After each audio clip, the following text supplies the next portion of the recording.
Start. सभापति महोदय, लोकपाल विधेयक शीघ्र ही संसद में लाया जाएगा। सरकार इस विधेयक के प्रारूप के विषय में विरोधी दलों और संबंधित संस्थाओं से विस्तार से बातचीत कर रही है। मैं मंत्री जी की इस घोषणा का स्वागत करता हूं, जो उन्होंने दल बदल विरोधी कानून पर आयोजित एक विचार गोष्ठी में की। मंत्री जी ने कहा कि सरकार प्रजातांत्रिक सिद्धांतों को हर कीमत पर मजबूत बनाने के लिए बाध्य है।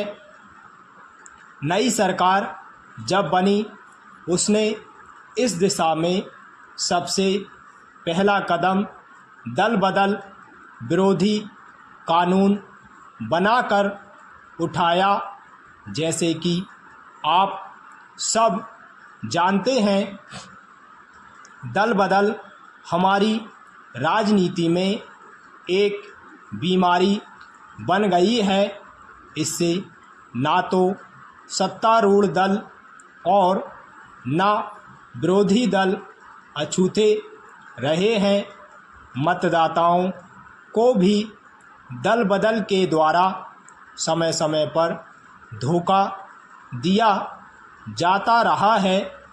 लोग चुनकर किसी एक दल के माध्यम से आते हैं, लेकिन बाद में अपने लाभ के लिए या अन्य कारणों से दूसरे दल में चले जाते हैं।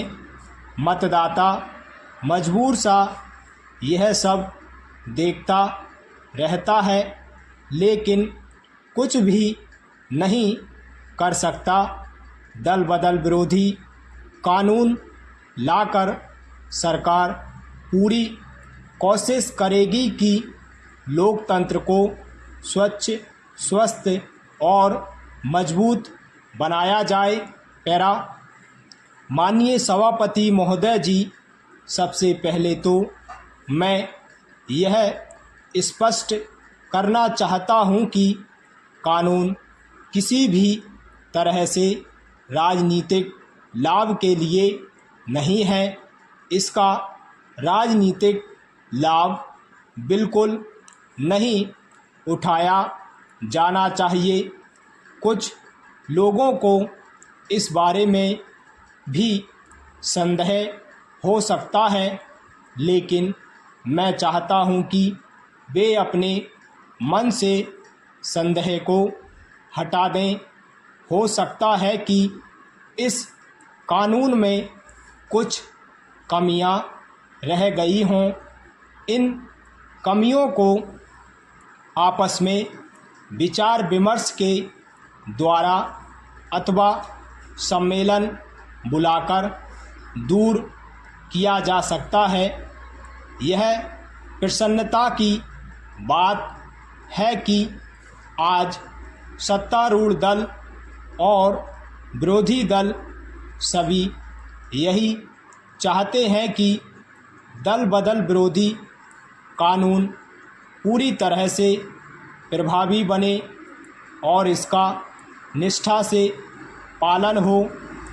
एक अन्य माननीय सदस्य ने कुछ दिन पूर्व सदन में इस संबंध में जो विचार व्यक्त किए थे, वे भी विचारणीय हैं।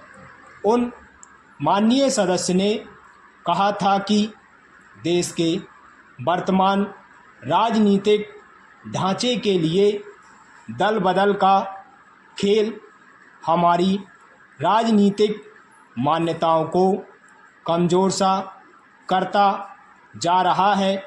अतः इस कानून को जल्दी से जल्दी लागू किया जाए।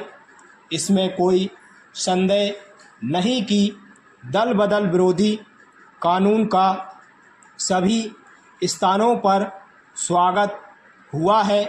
लेकिन यह आवश्यक नहीं कि यह कानून इस दिशा में पूर्ण दोष मुक्त हो या स्थायी हो। समय और परिस्थिति बस इसमें परिवर्तन लाना स्वाभाविक ही नहीं, अनिवार्य भी है। कभी कोई चीज़ स्थायी नहीं रहती। अतः मेरा सरकार से यह निवेदन है कि इस संबंध में एक सम्मेलन का आयोजन करे जो इस पर विचार करे कि इस कानून को किस प्रकार से अधिक प्रभावी बनाया जा सकता है। इस कानून के बारे में विद्वानों और राजनीतिज्ञों के विचार क्या हैं, इस पर भी सम्मेलन में विचार किया जाए। इस विचार गोष्ठी की एक रिपोर्ट सरकार को भेजी जाए। आप सबको सहयोग के लिए बहुत बहुत धन्यवाद।